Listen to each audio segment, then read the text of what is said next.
Good morning, welcome to Pink Salt Shade TV. I'm Kate Salter.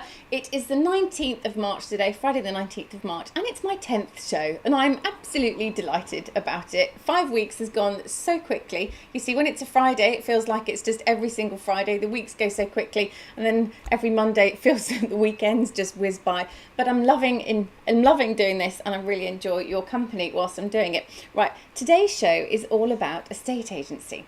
Now, whether you're buying a house, whether you're selling a house or property, it's one of the most stressful things you can do, up there with deaths, births, marriages, divorces, all of those sorts of things. So no wonder 85% plus of people still use an estate agent. Now, of course, I think times have changed a little bit. You don't need the high street agent. You don't need to physically walk into anywhere to actually have your house advertised as for sale. We can do that remotely now. But you still need an estate agent because there is so much nitty-gritty stuff that you need to go through. In fact, it makes me wonder how, let's just say, the 15% of people that sell their own properties or try to sell their own properties, how they manage it and whether it still goes through to exchange and completion. Because of course it's not just the actual negotiating what your property achieves sale wise, it's all of the pre-sale, it's all of the during the sale, as in trying to get that sale, and then of course the post-sale process when it's SSTC, subject to contract. So we're going to be talking to Chris and Kate. We'll get Chris and Kate in just a tick to ask them how they have been over the last year. Of course, they've got combined 50 years odd of experience in selling properties for people, which means the customer service must be excellent.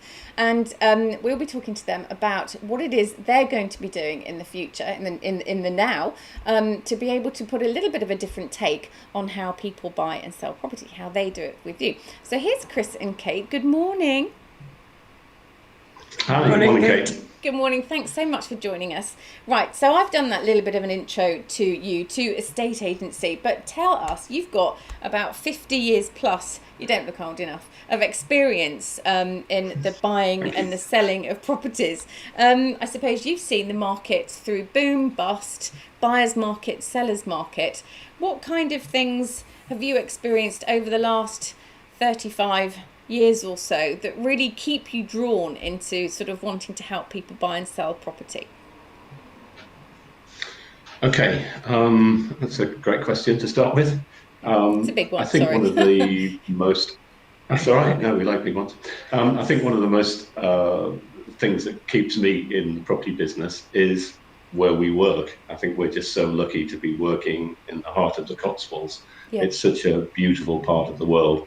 And over the 30 years, its popularity has just increased, particularly over the last year or so, since we've had, obviously, the outbreak of COVID. And there is definitely a migration continuing from people living in large cities that want to be out in the country for all the things that the country has to offer. And I think that's never been more the case since we've had the outbreak of COVID. People just want to be out in the space, out in the open air, and just have a completely different style and pace of life. And they can do that because technology has enabled them to be to work remotely. I mean, I hail originally from the northeast of England, and if you go back to how villages and towns built up, people needed to be within cycling distance of the pithead. To get to work. These days, people, they work remotely from home. Exactly. And the types of jobs people do these days as well. I mean, we're not a great, unfortunately, manufacturing-based country any longer. Obviously, I don't want this to turn into some sort of a history lesson. No, hopefully, but hopefully that's changing though. Hopefully that's on the turn. But yes. Yeah.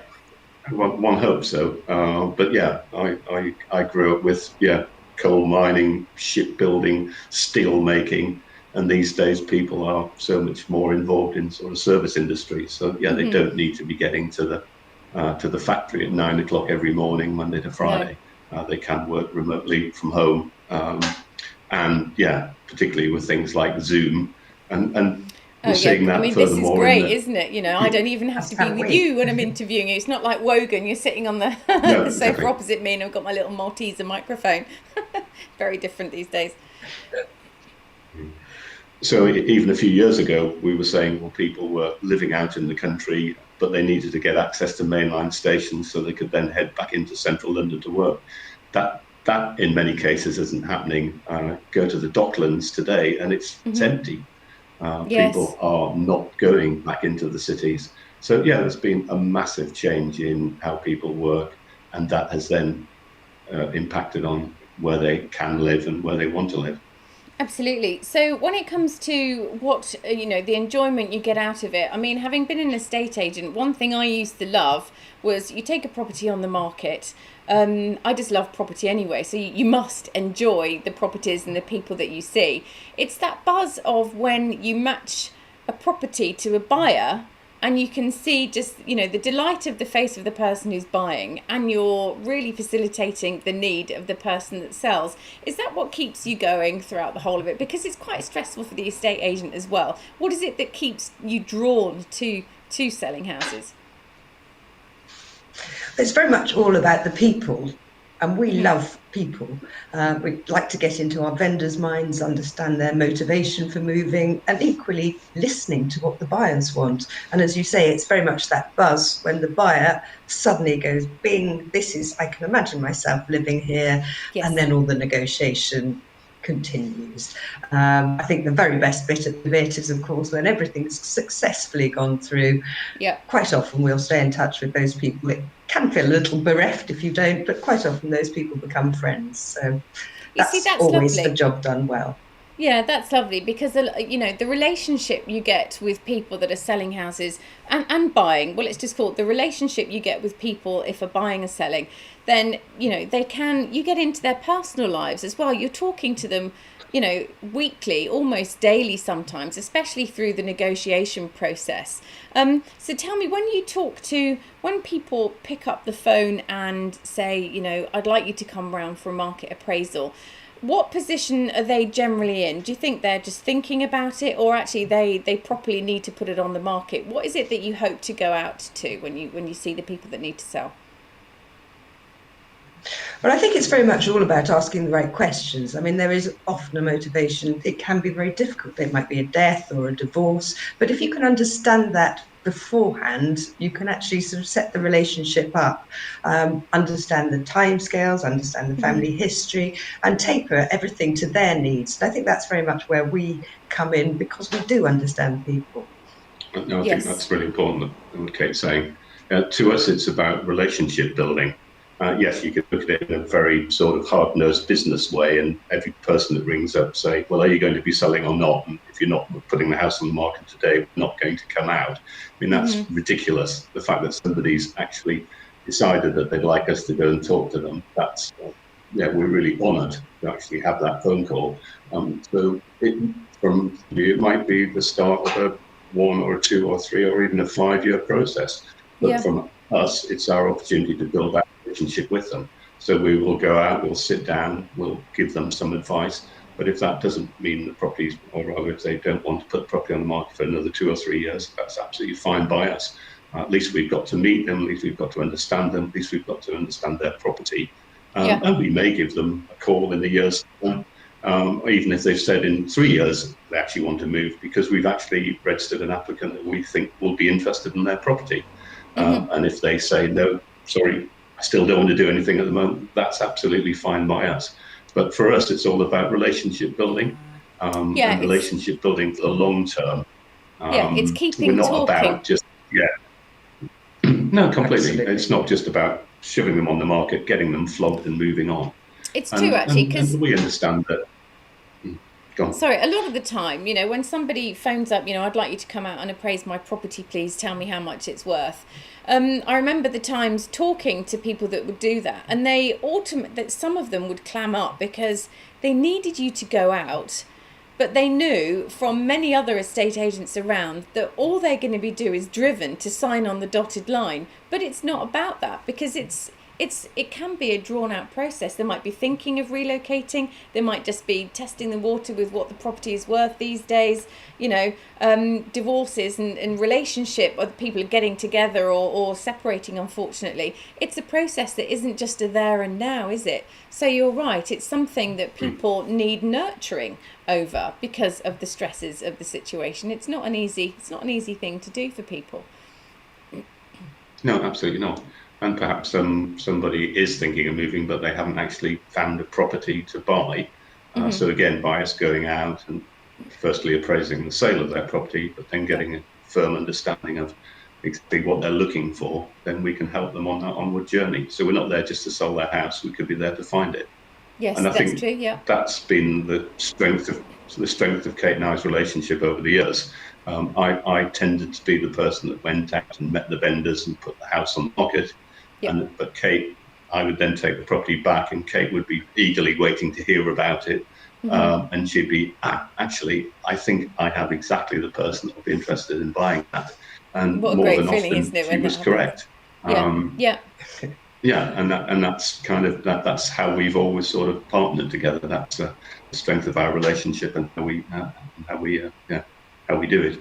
Yeah. I mean, that's perfect. So when you go out to somebody, you've got all the relative details of what it is you'll be going out to see, and a bit of homework done before you go out there. What kind of conversations do you have with the people? What are they? Do some people want you to tell them, do I need to decorate this room beforehand? What do I need to do to get property ready? Because part of the process, of course, is, the house might not be ready to market yet. So you've got a little bit of nurturing or a little bit of pointing in the right direction of what people need to do.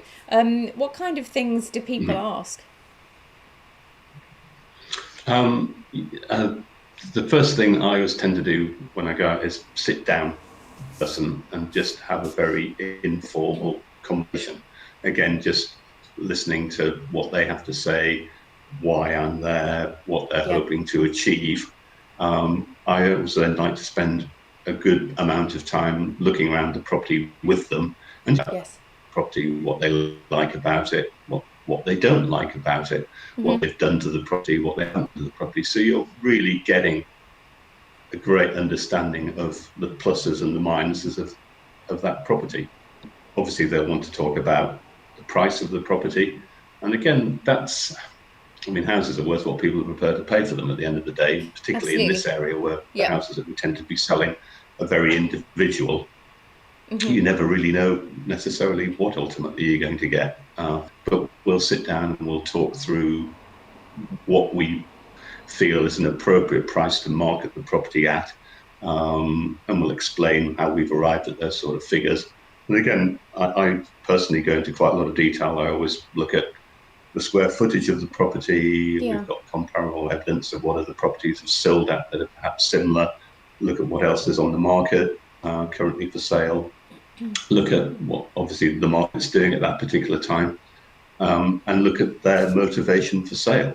At the end of the day, an estate agent. Sorry, go on.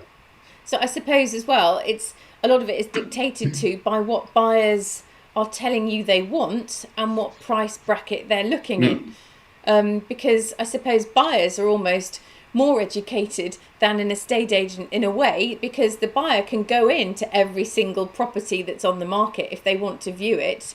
But the estate agent isn't always invited into these properties to appraise it before it comes on the market. So buyers will largely dictate what properties can be marketed for based on what it is that they want to spend for their ideal property. No, I think that's pretty true. But you could argue that the buyer's got a better overview of the market than the estate agent, because we get to see everything that comes on the market. We only get to see what we're invited to see. I think also as well, our role is to find the best possible buyer. So when I say that, I mean the buyer that the property represents the least element of compromise. Yes. So we want somebody that really wants that property, because they will pay 10 or 20 or 30,000 pounds potentially more than the next person.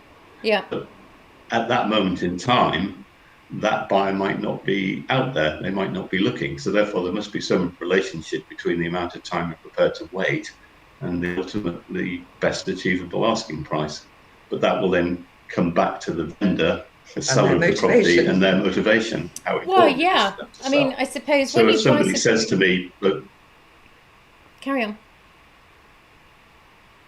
So if somebody says to me, look, there's no hurry to sell the property, so I hear what you say, but can we try it at a slightly higher figure than that, an individual house, then yeah, why not?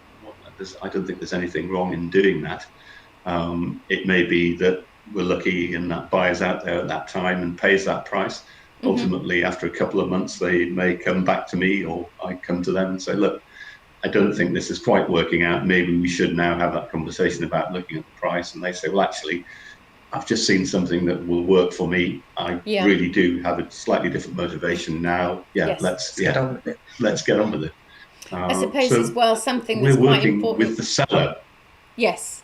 Yeah, absolutely. Until the buyer comes on board, you're working for the seller. I mean, I suppose it's a seller that pays the invoice as well. But I suppose when it comes to the price a property achieves, I've always thought it's best to price the property really realistically, based on evidence, but really realistically, to get lots of buyers in, to be able to almost not compete in a bad way, but sort of so there's a lot of interest to keep the price held, rather than the buyer not knowing that the seller will negotiate down. You might have a property that's on the market for 750,000. It's worth about 700, and the buyer doesn't know that the vendor will actually negotiate down. So the buyer might think, well, there's no point even looking at it. It's not in my price range, but I think it's worth, a bit less than that. But, it might put people off actually walking through the front door. But like you say, it's motivation of the person who's selling, I suppose. Is their timescale tight, or is the timescale, they'll see how it goes over the next year. It's a bit of a balance, actually. And that's why the finding out exactly what their motivation is and what they're planning to do is so important. We work with the vendor. We don't dictate the terms. Over my career, I've worked for some pretty major corporate estate agencies. And I remember one particular company that I won't mention, but they, when the property market was rather down in the doldrums, they had lots of stock on their books. There weren't a lot of buyers about. They had a campaign which wasn't advertised internally. It was known as down or off. So it was literally their negotiators were told to ring up their vendors, and if they didn't reduce their house prices by 10%, they were told to tell them, well, I'm sorry, we can't represent you anymore. Blimey. That That's to ruin relationships.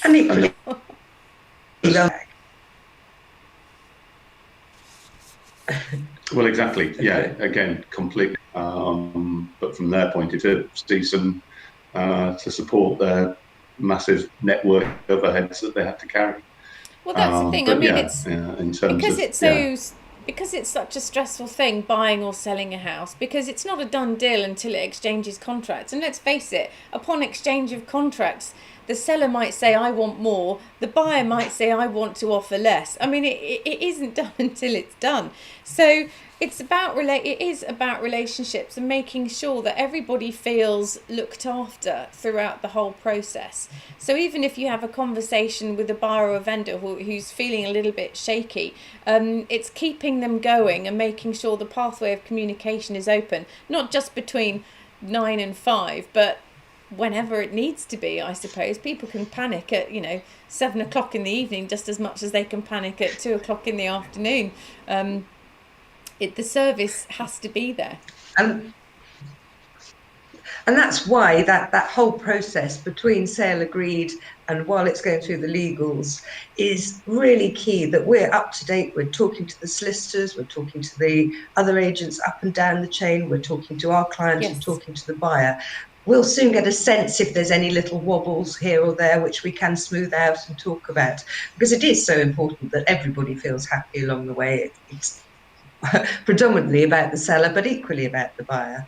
and the It buyer may is. be a client again one day. So Well, exactly, this is true. So tell me, you mentioned the word chain. Now that's quite important because chain to an estate agent is a very easy concept. It's like you've got your seller, there's a chain above and there's a chain below. Explain the chain thing, because they can also go in a Y shape as well, depending upon the situation. So if you can explain the chain thing, that might shed a bit of light for people. okay, so we've sold a property. We have to check that the buyer has, if they've got a property that they've sold, we've got to check whether they've sold again. The links can go quite a long way. An Yes. ideal buyer is, of course, chain free because the risks are far less. Equally, there can be a divorce situation, so you've got husband going one way, wife going another way, so you've got the links above. Now, if you have got a big chain, it's not the end of the world, but the communication is absolutely key. We need to know that everybody's finances in place. We need to know when surveys have been done, because if there's something a little bit slow at the bottom, that's going to hold the whole process up. So Yeah. that's very much a key thing. It's not once you've got the buyer, only a little bit of the job's done. The rest of it is communication all the way through. Absolutely. So when I talk about at the beginning, the 15% of people that might like to sell their own property, I think what they might be missing there is that when you achieve a figure that is agreed by seller and buyer, that what an estate agent does is establish who the buyer's buyer is all the way down to the bottom. So you've got you've got all of the estate agent's details, if there is an estate agent, right to the point where people aren't selling anything, or they're in rented accommodation, or they're just buying cash. Love them. And then all the way to the top of the chain as well. So you get all of the estate agent's details, you get all of the solicitor's details, because even though it used to be slightly unethical if you go beyond the solicitors above and below, or the estate agents above and below, sometimes you need to do that to just stay on top of what it is you're trying to do for your seller, which is in the end getting them to an exchange and completion. It can be, there's a lot of stuff behind the scenes that goes on to keep the chain intact. And that's what I think a lot of people don't see, is all of the conversations and files that can be this thick with paperwork and communication just to hold it all together. It's a fine art sometimes, isn't it? Especially when there's a wobble at the bottom or the top and you think, how do I sort of work this out? But a lot of the time it can be worked out by talking to people. Do you find those situations a little bit tricky? More so if you're dealing with the likes of sort of Purple Bricks, because there is no communication there. There isn't anybody there to handle that sale. And one of the most gratifying things I had was somebody who had used one of those. And as the sale went through, it was quite a tricky sale. He actually turned around and said, I now understand why I'd never go down that route again. I now understand how agents earn their fees. And that was a yes point. Yes, I mean it's control, and I mean being on the side of the agents as well, because as you say, you can't always talk to the solicitor further down the chain. But if you're on good terms with the agent, they can do it and they can report back. So equally, you know who they are, and you can occasionally slip a call in and get away with it. But, sometimes it is a fine art. It's quite nice knowing sometimes, if you've got a good rapport with the other estate agents as well, there's a lot of communication, not even with the buyer or the vendor, but with the other estate agents, because the name of the game is to keep it all together. I remember a time actually, I worked in an office and I was selling 2 properties, and the vendor of each property was buying the other person's property. Now, you could say that's just an ideal situation, it's just perfect. But actually, it was far from it. But one thing that I did was that the vendor of each, the buyer of each, was so worried that the other person was going to pull out that they were teetering on the edge of stopping the process because they were so worried and they kind of wanted to get in there first. So I made sure that I kept communicating with the solicitors. And of course, one thing I did do, I just thought, I've got to do this, is I got them into the office. Well, we went for a coffee actually, took them for a coffee and said, look, you're really worried that they're going to pull out of this, and you're really worried that they're going to pull out of this. Can you just talk to each other, please, and make sure that you feel happy? And by the end of it, they were just as happy as Larry. It was perfect. And if you don't have an estate agent, you can't do that. It's all about reassurance and communication. Yeah, absolutely. So tell us then, because you're venturing into, now you've been doing this for years, but you've got a little bit of a different take on what it is you want to do with taking somebody's property on the market, being, working for the seller. What is it you're going to be doing going forward into the next months, years, etc.? Tell us what your new initiative is. Well, the first thing from a personal point of view is that having worked together for all of that time, we've always worked for other people. Yes. And it's probably the biggest regret of my entire career is that we didn't sit down and decide to work for ourselves many, many years ago. Yeah.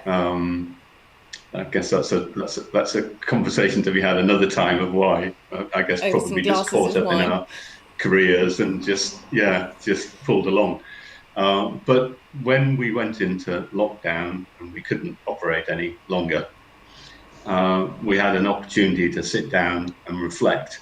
And the one thing I remember thinking on day one of lockdown is, I don't want to not be working with Kate anymore. Okay. And I said, look, I'm sure there's a way that we can do this ourselves. I think we also saw one of the big problems if you want to start your own estate agency is it historically has been an incredibly expensive thing to do. You've got to go out and find an office. The office has to be on the high street. You've got to fit it out. Just to run an office on a high street, you need to obviously man it. So you probably need a minimum of at least 3 members of staff just to do that. I dread to tell you what it costs to list properties on Rightmove, etc., etc. So the whole fixed costs and ongoing costs are astronomical. And of course, when you start trading on day one, you've got to find property. It could take you a few weeks to list some houses, and then it takes a number of weeks perhaps to find the buyer, and then sales can take 2 to 3 months. So you could literally have a period of 6 months where you actually get no income. Yep. I mean, if you're opening a shop that's selling bread, on day one, there's a loaf on the shelf, somebody comes in and gives you some money and you make a profit. Happy days, yes. Estate agency isn't like that. But through the internet and the power of the internet, we've realized that you don't need to have high street premises anymore. People for many years haven't been coming into offices, and particularly with COVID, people are trying to minimize that actual face-to-face contact. So we realized that we could operate without having to need a high street presence, but not in the model that internet estate agents have done, where they seem to also then pass most of the work to the vendor to do as well, to accompany the viewings themselves and to do the negotiations. So what we wanted to do was put something together that basically was an internet-based estate agency, but it had all of the positives of a typical high street agent. So all of the hand-holding, all of the experience, and all the understanding that we offer. Yeah. Another thing to bring to it, out of lockdown, is Kate has always been very passionate about gardening, and something that could actually continue under lockdown. We started initially just to our friends and families offering our services as gardeners. It was a lovely summer last year. It was a great way to keep fit. It was a great way to be out and keep us sane. And it created a little bit of income for us. Yeah. So we started, all of the above. So we started, gardening, and it really has snowballed. And very much combined that into the service that we now offer. So on day one, when people want to sell their property, you've touched upon this already, the presentation of the property is something that's incredibly important. And it starts at the gate, the garden gate into the garden. Absolutely. So we will sit down with you and not only talk about the market and how we will do all of the things we'll do normally to offer your property for sale, but we will very much also focus on the presentation of the garden, the presentation of the house itself. Yes, and really important. we can offer that as a service. We can offer it as a service whether you're wanting to sell or not. Yep. So if somebody Okay. just wants Yes. their Yeah. gardening tidying This up for the is true. spring, Yeah. we can do that. I'm very happy to. But more so, yeah, we see it being as part of the sale of the property, of just ensuring that that property is presented as well as it can be. Because when you think about it, if somebody's not too sure about gardening, the last thing they want to do is see a garden that's they think is going to get on top of them as soon as they buy the property. That's going to put people off. It's So we true, want the lawn actually. to be nicely mown, and Yeah. the edges to be nicely edged, and It's the true. It's borders not to just be free about of the weeds, indoors. and Yeah. absolutely, and that'll create a really positive curb appeal for the property. And also, again, accepting that most buyers find the property through looking at photographs on the internet. That's why that presentation is just so important these days, more so than ever. Well, and also And you with don't Chris and have. Kate, that's exactly what you get. Yeah, and not every property has somebody living in it at the moment either. So if it's a second property or sale of a probate Absolutely. property when somebody's unfortunately died, or that kind of, or a rental property, people either might let the gardens go who live there if they don't own it, or there's no one there. So that actually is really a great facility to be able to offer. Yeah. Absolutely. Garden looks well presented, and that gives off a good impression that the rest of the house has actually been looked after, the wiring, the boiler, True. general sort of running of the house. So it's an important start. It is. What would you say? So gardens then. So over the winter season, I suppose gardens are a little bit dormant. There's so much tidying up you can do though, and preparation for the new seasons. How would you say people feel about marketing during different times of the year? I always think the spring is pretty busy, in which case gardens need loads of attention. But is there a cycle of how people want to market their properties depending on the time of year? I've said, and I've said this for quite a while, that the market isn't quite as seasonally generated as it used to be. Most people that are selling these days are selling for motivational reasons. Most. And as you've touched upon, death, debt, and divorce often being the drivers of those. And those things are not particularly affected whether there's snow on the ground or leaves on the trees. But you're right. Also, the flip side is true in that, we're in the Cotswolds. The Cotswolds look so beautiful in the spring, but traditionally that is a time when people think, this is when I want to move. But and people of course, move all everything year looks round. better. Absolutely. Well, yes. Well, I mean, people feel. If there's no great. Yeah, I mean, people feel, I suppose, in the winter months, everybody battens down the hatches, and it's all, I mean, this is, unless you're motivated because of a reason. If you're thinking, well, you know what, I wouldn't mind upscaling or downsizing in the next few months, but in the winter, we're all a bit more dormant, we're all a bit more casseroles and glasses of red wine and battening down the hatches, lighting the fire. People begin to unfurl a little bit when the weather gets a bit warmer. You see the buds on the trees and the flowers coming up. That always makes people think, yes, this is a really great time to be able to sell, because it just all looks so much nicer and the blue skies seem to be more plentiful. I suppose that it does help when the weather turns a little bit. Yeah, no, I think that is true. It's just the whole process is more palatable when it is warm and summery, and you've got the later nights as well for people to be able to look at properties. That's true. But then with COVID, and all the things that's created, it's created a massive amount of uncertainty, and I think a lot of people potentially have held back, waiting to see whether they're going to. I was going to use the word survive, them physically surviving, but whether their careers would survive, whether they still have a job, etc., etc. And I think now, hopefully, that we're coming out of COVID and there is a positive light at the end of the tunnel, that we'll see a lot more people potentially coming to the market, and that sort of pent-up buying and selling will start to release.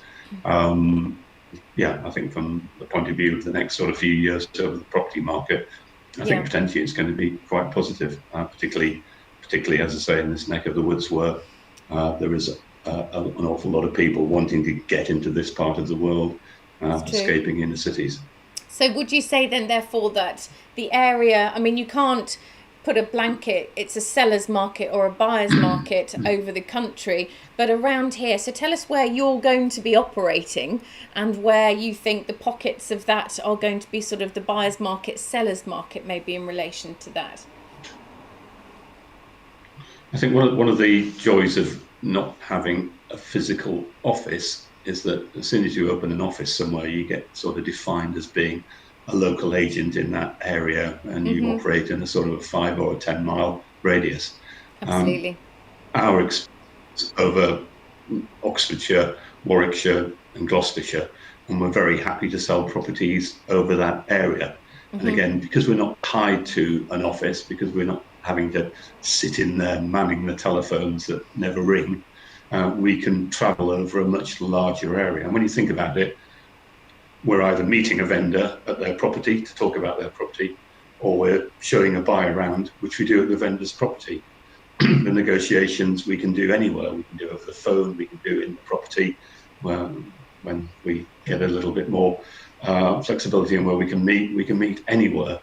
You really don't need to have an office, and we're not constrained by having an office. Yes.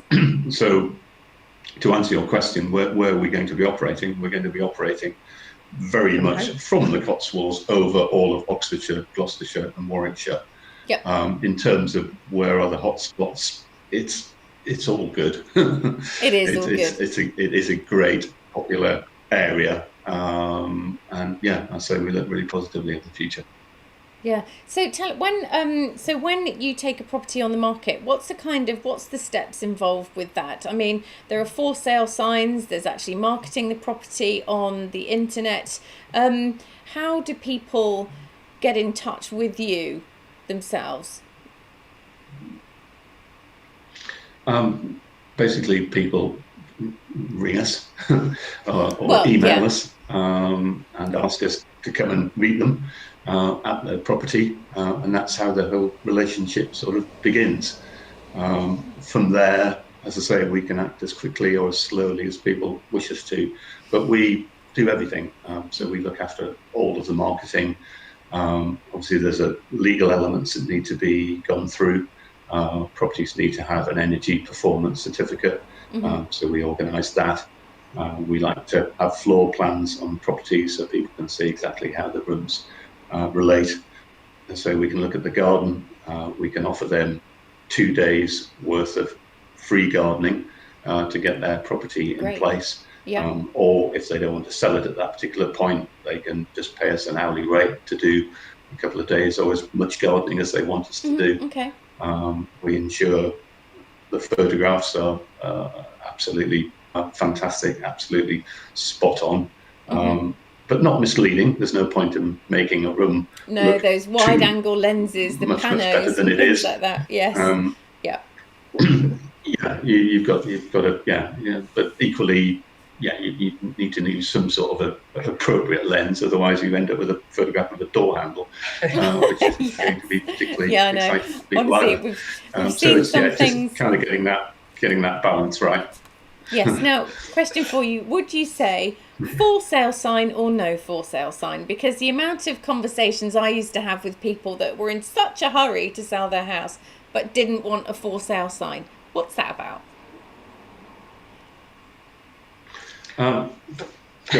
Always a for sale sign. I mean, you'd be amazed at. Okay, they're there 24/7. Mrs. Blog Road, Auntie Jones' sisters looking to move. Word of mouth, so powerful. And of course, it's for us, so we love it too. Yes. And people coming from out of the area, it's a marker, it's an identification. They can find it without having too much trouble. So yes, every time, tick the sale board. Yes. And to answer the question in a different way, why don't people want for sale boards? When I've asked those questions, one of the answers is, well, I don't want people to know that I'm selling my property because it's a private thing. And I know what will happen is that my children's friends will disengage with them because we know we're moving. Yes, you are moving, so that is going to happen. People are going to know your house is on the market because it's going to be all over the internet in any case. So by not putting a sale board, not mean you are not going to go public on the fact that you're selling your property. Yes. Another reason why people say they don't want for sale boards is they worry that people then just come and indiscriminately knock on the door, knowing the property's for sale. Well, again, Yeah, okay, people want to that's do true. that. They can do that because of the property's on the market because of the web. You can actually have a sign on the for sale board saying "Do not knock on the door," or Viewing by inquiries appointments have to go only. through the estate agent. Yeah, Exactly. That's the one. You've obviously done that's this the before. one. Yes. And then the third reason is people say, well, if you put a board outside an empty property, then that's just going to say that people can break into it. But again, to me, if I was going to burgle a house, I would not want the thought that an estate agent was about to pitch you at any moment. So Well, if that's true, anything, yeah, a sale yeah. board is actually out there to protect the property. But again, it's it's all very well me having all the answers. But if somebody really doesn't want to have one and they really feel uncomfortable, you're the client, you're the vendor. All I can do is try and provide you with solutions. If you're not happy with those solutions, then that's fine. I'll It's work true. with you. It's not for me to steamroller you or kind of argue against you with my clever reasoning. Well, We're yeah, there they're to the work client. with you equally. Yeah, we're trying to guide you. We're trying to help you. Mm-hmm. But yeah, ultimately, the client is king, and if they really don't want one, you don't have Then to they have don't one. have to have one. But, Super. yeah. And another question for you. Now, this is a word that can be quite emotive to people, and this is what can sometimes put the fear of God in them. And actually, it's something that gave estate agents some bad press. I think it was rife in the 1980s. I don't know why that's springing to my mind, but the word gazumping. Can you tell us a bit more about gazumping? Because I think it needs to be understood because, well, there is a reason. Well, there is a reason why it's nothing to do with estate agents gazumping. It's not down to them. So fill in the details for us. Yeah, well, but basically, gazumping in its actual true form is that a vendor has accepted an offer from the buyer. And it's gone into the hands of solicitors, and that process is happening. And then somebody else comes along and makes an offer, and the vendor decides to accept that offer. And generally, you would expect that offer to be a higher offer, and they drop the initial buyers and go ahead with the new buyer. So that initial buyer has been gazumped, and that, in its essence, is gazumping.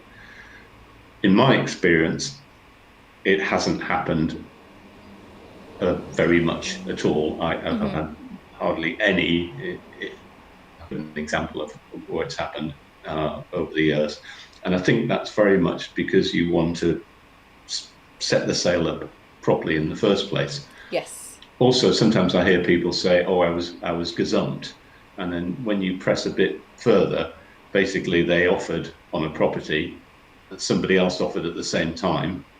That other offer, for whatever reason, was more acceptable to the vendor.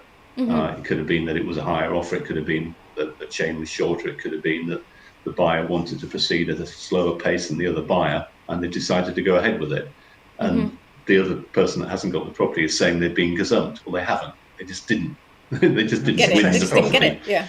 But back to where the agent has to take a certain responsibility for it is how you set up the sale.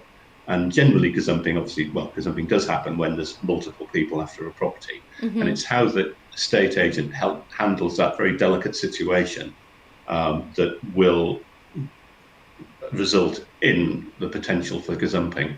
And one of the most important things is to really sit down with the vendor and say, look, we've got 2 or 3 people that are interested in your property. We've got various ways that we can play this. We can go to sealed bids, we can have an auction, or we can just ask for people we'll just go through a negotiation with those 2 or 3 people. We'll present all the offers to you, and then you decide which one you're most happy with, whether it's in terms of quality, the speed they want to go at, the level of the offer, etc., etc. And the vendor then chooses which one they wish to go with. You then go back to the underbidders or the people that haven't got the property first to let them know they haven't got it before you tell the buyer that they have, because that then gives an opportunity for them to come back to you again, which they have every right to do. Yes. Even if Yeah. you've been in a situation where you've said, look, I want your best and final offer. Yeah. And estate agents shouldn't use that word final, because there is no final until exchange of contracts. Yes. Anybody at any point can come in with an offer. The estate agent is legally bound to put that offer forward. And if the vendor chooses to go with it, that's entirely up to the vendor. But again, if you just try to set out the ground rules as best you can, explain to everybody exactly what the process is, how it's going to be handled, how it's going to be conducted, then in most cases, you don't get people coming back afterwards and saying, I said that was my best offer, but now that I've not got the property, I want to come back with something higher. And generally by handling it carefully and keeping the lines of communication open, I've had very, very few, as I say, of gazumping. A classic one, and I had this the other day, if somebody was booked to view a property and they then just got a phone call from the agent to say, I know I'll show you that property today, but we've sold it to somebody else. And they said, but I really want to view it. I mean, that's exactly the house that I'm looking for. Yeah. I want to go. And the agent, I'm not going to show you around it. So sorry. And they felt aggrieved. They didn't feel it'd been very well handled. And okay, they didn't go back to the agent and make it, but they were very close to doing that, and that potentially a position of gazumping. Yeah. So it's all about really kind of how you handle it, how you put it all together. It is. It's really important with the communication, because becoming source of contract. Absolutely. Because friends of ours were selling a property, and that unfortunately, fell through. It didn't carry on. The buyer decided they didn't want to buy it anymore. So what they did was they got the estate agent that got a load of viewings set up for one day, and said to people, look, if you want to really look at this property because you might actually want to buy it, let me know, because that's really, they don't want anybody who might, be wanting to come back second viewing, third viewing, and protract the exercise. So everybody was aware that there was a sale proceeding on it. That fell through. They need to go within a good time scale. Also, that if an offer was made, or when an offer was made, they phoned the other people to say, well, an offer has been made on the property. If you want to view it in relation to, you think you really might make an offer, then come along for the viewing. If it's one of the things that you're just looking at, you're looking at 10 properties, this is just, number 10, make a decision on whether you want to come back or not. So my point there is communication to the buyer is really important as well. So the buyer feels comfortable with the process, and that they're not being hard done by or dictated to by the agent, because of course that's just not very particularly friendly either. I think that's very true, and back to getting sales through and ensuring sales don't fall through. It's the point where you're putting that sort of purchase together, and it isn't always, I don't think, down to just money. It's not about milking every last penny out. Yes, we are there to represent the seller's interests. Absolutely, the seller is key. The seller is the person that pays our fee. The buyer doesn't pay us anything. So we are very much acting on behalf of the vendor, the seller of the property. But equally, there's no point in going into the deal with the buyer feeling that they've been completely rinsed, and that all they're going to be looking for is an opportunity to come back, perhaps after survey, to say, well, actually, the central heating's on its last legs, right up to the standard that I thought it was. They're just going to use that as an opportunity to try and renegotiate. So it's about striking a balanced deal. The vendor feels that they've got the right buyer in the right terms and the right level, the right proceedability and timeframes, but equally the buyer feels that they're not getting a bargain, but that they've been dealt with fairly and that they're paying a fair price for the property. Starting off on the right foot. Yeah, exactly. It sets the by scene, doing doesn't that, the whole process is less stressful, and the whole process is more likely to go through. That's the important thing at the end of the day. There's We nothing want worse. to get it through to exchange and completion. There's nothing worse when you get to exchange, with completion for 1 week, 2 weeks afterwards, what have you, and one party decides that they want to get more out of the purchaser, or the purchaser wants to actually offer a little bit less, because that just says that things haven't been handled very well from the outset. I mean, gladly, it doesn't happen very often, but when it does, it can be, well, it can be horrendous for all parties concerned. So yeah, the fact that you keep in touch with everybody is really important to establish a really good sale to start with. And sometimes within the chain, which we've touched upon already, there may be issues which do need to result in some quite difficult conversations. Mm-hmm. So a typical example could be a chain of 4 or 5 properties. We're at the top of the chain, but at the bottom, the sale that we're not dealing with, but the first-time buyer has some slight problem with their mortgage. They can't quite raise the money that they thought they could, so they have to renegotiate on the purchase price of that property by £5,000. Mm-hmm. But because there's 5 people in the chain, if everybody then drops by £1,000, that £5 can be made up, and the chain stays together. Yep. Firstly, that's why it's so important to know the exact exactly, but that's why it's really important to know all of the details of the chain, because you need to be able to act really quickly and really nicely at the point where you realise there's a problem. Secondly, that's top of the chain, because you need to discover that information. Yep. The estate agent at the bottom, he just thinks he's just lost the buyer for the property. He's not going to be straight on the phone to you. Property is up to tell you that it's gone wrong, but you need to be talking to them all down that is the issue. So you need to be knowing that the mortgage valuation was happening, so that when you follow that up a few days later to see whether there's a result, you discover that the result is a negative result, but you can then do something about it. And again, back to the model of internet-based agents that don't offer that level of service. How would you feel on a Monday morning going into work, and you find out there's a problem 5 properties down? What are you going to do? Are you going to get on the telephone as a vendor and start trying to renegotiate I think you're the sale stuck, prices of 5 properties in the chain? Well, that's the thing. That's why, that 15% of people that sell their own properties, well, actually, do they really sell their own properties, or do they just, in the end up going to use an estate agent because actually the time and the effort that they can't put in, they can't keep their sale together. I think what has, over the last year... I think that's ultimately why we'll never end... You're breaking up a little bit there. I can't hear. I think that's ultimately why we'll never end up... I think that's ultimately why there'll never be a situation where everybody sells their houses privately. Mm-hmm.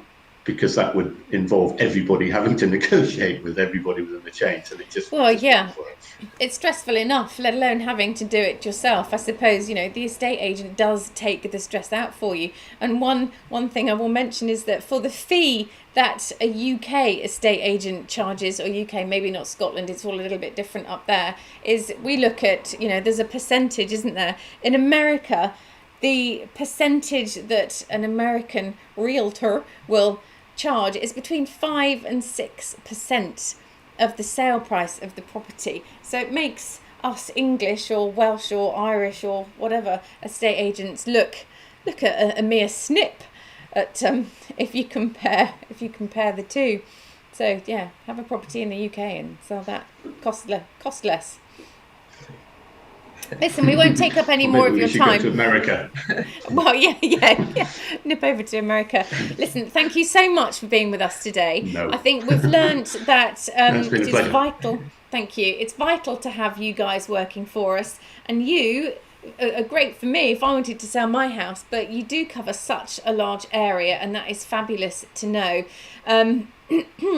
So thank you. Now, we're going to cut away from you. I'm just going to chat to people at the end of the show. I'll chat to you afterwards if that's all right, Chris and Kate. But thank you so much for your time. Really enjoyed it.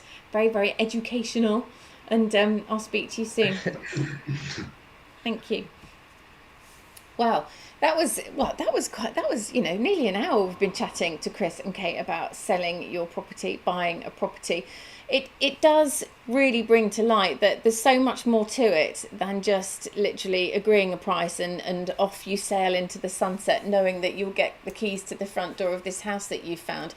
There's so much more to it than that. Before actually instructing an estate agent, Chris and Kate can work for you to make sure that your property and that you are ready. They can also try and find you a property to buy as well. So you know, when you're a seller, you might also be a buyer as well. There's a lot of nitty-gritty stuff to it, and I love this gardening idea.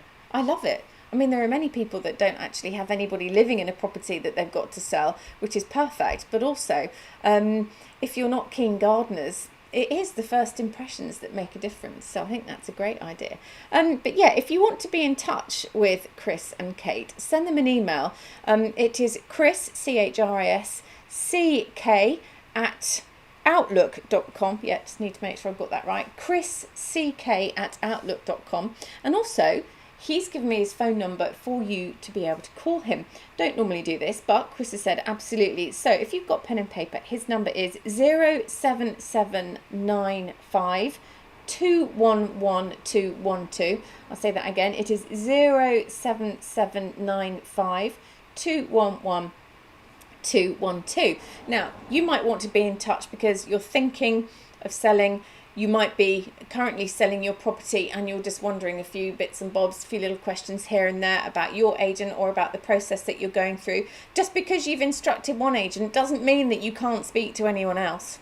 Absolutely, you can speak to somebody else, because sometimes you might just need that second opinion. That is not a problem at all. So be in touch. And if you want to buy a property in this area as well, Chris and Kate can actually be an active search agent for you, which means if you can't find something, they go and find it for you. Sometimes, you know, Bob and Mary might not even think that their house is desirable, but if John and Sheila want to go and buy it, then Chris and Kate can approach people for you about selling their property. So it's interesting. There's loads going on when it comes to buying and selling properties, and like I say, in the UK, you know, there are a fee that we, you know, estate agents charge, but it's nothing like in America, 5 to 6%. Gracious me, almost fall off my stool.